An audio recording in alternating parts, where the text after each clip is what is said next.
1:10 de la tarde, bienvenidos al cierre del dólar en Colombia. Soy Nicolás Esteves y me agrada estar con ustedes para entregarles toda la información sobre las monedas y los mercados del mundo. Y una vez entramos en materia con el mercado cambiario colombiano, que recordemos opera entre las 8 de la mañana y la 1 de la tarde, por ende ya tenemos valor de cierre. En este caso, final sobre los 3.140 pesos con 50 centavos. Esto quiere decir que avanzó un poco más de 10 pesos, teniendo en cuenta que el cierre en el spot de la jornada del martes fue de 3.130 pesos con 35 centavos. En promedio, la divisa se negoció en 3.123 pesos con 32 centavos, por lo que la tasa representativa del mercado que regirá el jueves estaría subiendo levemente, en este caso desde la tasa oficial para la jornada de este miércoles, que fue de 3.121 pesos con 7 centavos. Como bien lo arroja la gráfica, la divisa se movió a lo largo de la jornada entre un mínimo de 3.105 pesos con 50 centavos y un máximo de 3.145 pesos con 77 centavos, un valor que, como bien se observa, pues alcanzó sobre el final de la jornada. En cuanto a los volúmenes de negociación, tenemos que se transaron 1.167 millones de dólares en un total de 1.764 operaciones, un volumen bastante promedio, se superaron los 1.000 millones de dólares transados y las 1.700 operaciones en la jornada de este miércoles. Sobre la inflación de Estados Unidos, esto explica Sergio Daniel Torres, él es analista de acciones de Da Vivienda Corredores. Contándoles que se conoció el dato de inflación de Estados Unidos a corte del mes de julio del 2024, del 2026, y este dato de inflación en Estados Unidos se ubicó en un nivel de 3,4%, esto en línea con lo que esperaba el mercado, y 0,1% eh, por debajo al nivel visto en el mes de junio.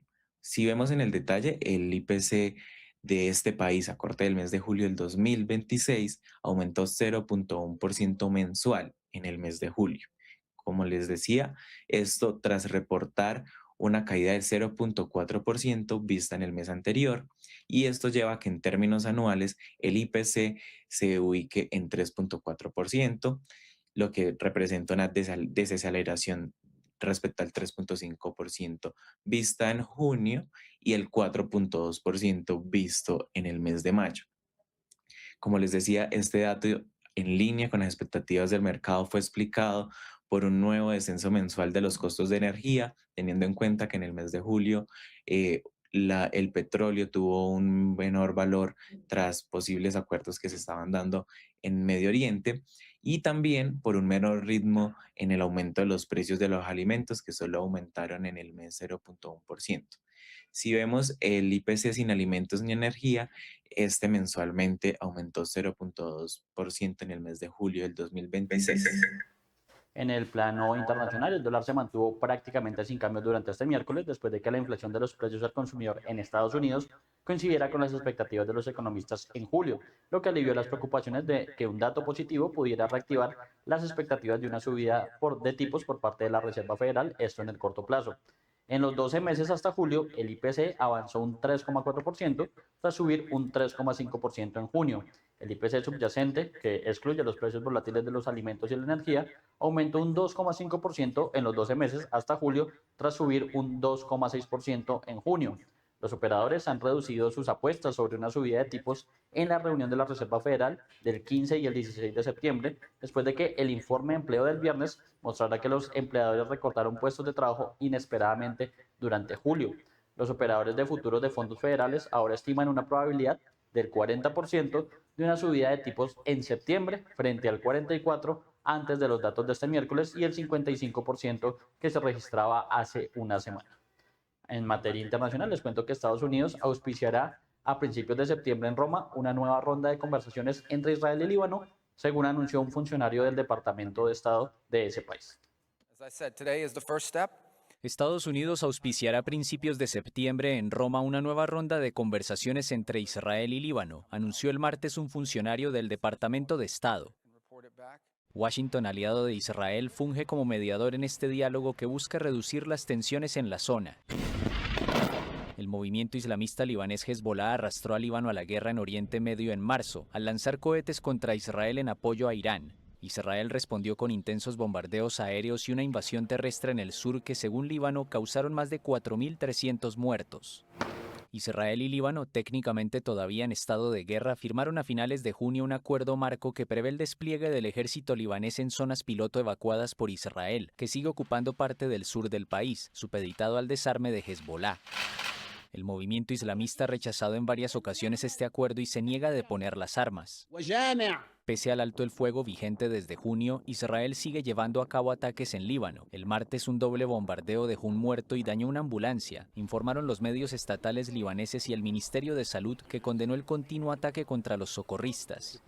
Un funcionario estadounidense bajo condición de anonimato señaló a la AFP que durante la última ronda de conversaciones en Roma, las discusiones se habían visto retrasadas debido a ataques israelíes, pero que el Grupo de Coordinación Militar para Líbano había podido proporcionar rápidamente información precisa a ambas partes, lo que facilitó la comunicación. Además señaló que las delegaciones militares finalizaron los parámetros operativos, los mapas comunes y una hoja de ruta destinada a abrir futuras zonas piloto. Sin embargo, una fuente de la presidencia libanesa había asegurado a la AFP que Israel se había negado a identificar nuevas zonas en el sur del Líbano para la retirada de su ejército, antes de la verificación del control efectivo por parte del ejército libanés de los dos primeros sectores. Además, el presidente de Estados Unidos, Donald Trump, dijo que sus conversaciones con el presidente ruso, Vladimir Putin, llevaron a la liberación de un ex marine estadounidense que había estado detenido en Rusia durante más de 4 años. El presidente estadounidense Donald Trump anunció el martes la liberación de Robert Gilman, un exmarín que permaneció detenido en Rusia durante más de 4 años y cuya salud se había deteriorado gravemente en prisión. En un mensaje publicado en su red Truth Social, Trump afirmó que la excarcelación se produjo tras conversaciones con el presidente ruso Vladimir Putin y aseguró que Moscú aceptó liberarlo por razones humanitarias. Según el mandatario, la liberación se concretó sin intercambio de prisioneros, un punto que destacó especialmente en su mensaje. Trump añadió que Gilman regresaría a territorio estadounidense el martes y que ya pudo hablar con él antes de su vuelo de regreso. La publicación estuvo acompañada por una fotografía en la que aparece Gilman visiblemente demacrado con una gorra de béisbol a bordo de un avión y sosteniendo una bandera estadounidense rodeado de varias personas sonrientes. Gilman fue condenado en 2022 a 4 años y medio de cárcel por agredir a un agente de policía en el sur de Rusia. Posteriormente, la justicia rusa amplió la pena a 10 años por nuevos cargos de violencia contra personal penitenciario. El secretario de Estado, Marco Rubio, agradeció a Rusia y al enviado especial Steve Witkoff por las gestiones que permitieron la liberación del exmarín, quien, según Washington, necesita recibir tratamiento médico en Estados Unidos. Aunque celebró lo que calificó como un avance positivo, Rubio afirmó que su gobierno seguirá trabajando para lograr la liberación de otros estadounidenses encarcelados en Rusia. Entre ellos figura Stephen Hobart, un profesor jubilado condenado en 2024 a casi 7 años de prisión por presunto mercenarismo en favor de Ucrania, acusación que él rechaza. Y continuando con más información aquí en Primera Página, les cuento que los rendimientos de los bonos del Tesoro estadounidenses bajan durante este miércoles, mientras Wall Street analiza los datos de inflación de julio que coincidieron con las expectativas y mostraron que el aumento de los precios podría haber seguido moderándose. La inflación del índice de precios al consumidor, como les habíamos contado en julio, aumentó un 0,1% con respecto a junio, situándose en una tasa anual del 3,4%, inferior al 3,5% de junio. Estos datos, así como la variación mensual y anual de los precios subyacentes, que excluyen los precios de los alimentos y la energía, coincidieron con las estimaciones del consenso de los economistas del Dow Jones. El último informe del IPC influirá en las medidas que tomen los responsables de la política monetaria de la Reserva Federal en su próxima reunión de septiembre. 3 diputados disidentes en la última reunión celebrada en julio votaron a favor de subir los tipos de interés desde su rango actual, que recordemos es del 3,50% al 3,75%, aunque un informe de empleo de julio más débil de lo esperado, publicado durante el viernes pasado, llevó a algunos inversores a concluir que una subida de tipos en septiembre era ahora menos probable. Abro comillas. Si bien la transición hacia mayores rendimientos en Estados Unidos está vinculada a la guerra y al aumento en los precios de la energía, en realidad el descuento del mercado por inflación es bastante relajado. Cierro comillas, esto lo señaló el estratega de ING, Patrick Garbeck, esto en una nota publicada durante este miércoles, y agregó: los puntos de equilibrio ya están por debajo de este nivel, lo que abre un cambio prometedor. Sin embargo, el déficit fiscal ha ido evolucionando hacia una dirección más negativa para los bonos. Cierro comillas, esto fue lo que agregó el experto. El índice de precios al productor de julio también se publicará, en este caso el jueves, tras un informe de junio el mes pasado que arrojó resultados inferiores a los previstos por el mercado en ese momento. Con esta información, principalmente macroeconómica y ahora a la espera de lo que será el IPP durante la jornada de mañana, pues vamos a revisar cómo se comporta la deuda pública estadounidense a esta altura de la jornada, comenzando por el bono de referencia a 2 años, que baja 2 puntos básicos en tasa y se ubica en un nivel del 4,19%, mientras que el bono de referencia a 10 años casi que se mantiene sin cambios, baja incluso menos de un punto básico a esta altura y llega a un nivel del 4,67% con ese ligero movimiento. Recordemos que en este mercado de deuda pública siempre hay un comportamiento inverso. Cuando caen las tasas sube el precio del bono, por lo que podemos hablar de una ligera valorización con respecto precisamente a ese dato de inflación que se conoció esta mañana. En otro de los sectores importantes les cuento que los precios del petróleo suben ligeramente el miércoles después de que los ataques mortales contra buques en el Mar Rojo y en el Golfo de Omán aumentaron las preocupaciones por los riesgos para las rutas marítimas a nivel mundial. Los rebeldes hutíes, respaldados por Irán, mataron a 6 personas en un ataque contra un buque de carga en el estrecho de Bab el martes, lo que supone las primeras víctimas mortales reportadas por ataques contra buques mercantes en el Mar Rojo en más de un año. Horas después, las fuerzas estadounidenses anunciaron que habían disparado misiles contra un buque portacontenedores que supuestamente intentaba romper el bloqueo impuesto por Washington a los puertos iraníes en el Golfo de Omán. Estos incidentes ponen de manifiesto el creciente impacto de la guerra, que ya dura casi 6 meses en 2 rutas marítimas mundiales clave, incluso cuando los esfuerzos diplomáticos para reabrir el estrecho de Hormuz muestran signos de progreso.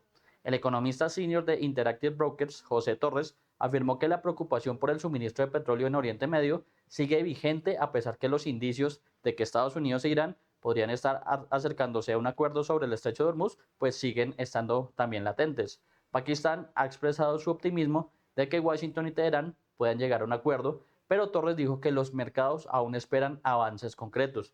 Con ese contexto, que como siempre lo recordamos principalmente es geopolítico en el caso del mercado petrolero, pues vamos a revisar cómo se comportan las principales referencias a esta altura de la jornada, comenzando como siempre lo hacemos por el petróleo de referencia Brent, que recordemos es el de referencia europea y a su vez el de referencia mundial, fundamental para empresas como Ecopetrol y Petrobras en sus temas financieros. En este caso tiene un retroceso por el orden del 0,29% y parcialmente se ubica en $88,65 por barril. Esto pues ya a escasos minutos de que cierra a nivel internacional este mercado petrolero.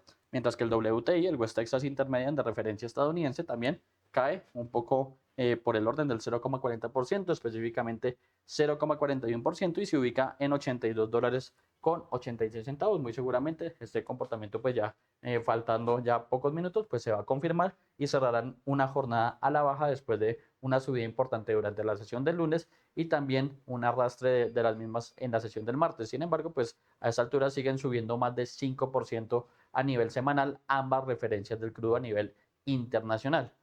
En ese sentido, les cuento que los ataques rusos en Ucrania causaron al menos 9 muertos en la madrugada e hirieron a decenas de personas, según informaron las autoridades de Kiev, que acusaron a Moscú de lanzar misiles norcoreanos en los bombardeos. Nuevos ataques rusos contra Ucrania en la madrugada del martes dejaron cerca de una decena de muertos e hirieron a decenas de personas. En la ciudad de Zaporilla, en el sur del país, las fuerzas rusas atacaron instalaciones e infraestructuras industriales, según las autoridades locales. El presidente ucraniano Volodymyr Zelensky denunció un ataque brutal, diseñado para infligir el mayor daño posible, y aseguró que esa ciudad fue atacada con misiles balísticos norcoreanos, Zircon y bombas aéreas guiadas. El mandatario había afirmado más temprano, sin presentar evidencia, que Rusia había recibido más proyectiles y soldados de su aliada Corea del Norte. Moscú y Pyongyang fortalecieron sus relaciones desde el inicio de la invasión rusa de Ucrania en 2022 y en 2024 firmaron un acuerdo de defensa mutua. Los servicios de inteligencia de Ucrania, Corea del Sur y países occidentales han acusado en varias oportunidades a Corea del Norte de suministrar armas a Rusia. El martes hubo además ataques contra 5 distritos de la región oriental de Dnipropetrovsk, donde hubo 3 fallecidos, entre los cuales un adolescente de 15 años. También se reportaron ataques rusos en la región de Kharkov, en el este, y en la capital Kiev, donde fue alcanzado un hospital infantil. Paralelamente, Ucrania multiplica los ataques contra ciudades rusas alejadas de la frontera. 1:26 de la tarde. Con esta información llegamos al final de este espacio. Espera a continuación más programación aquí en Primera Página, el canal de los negocios.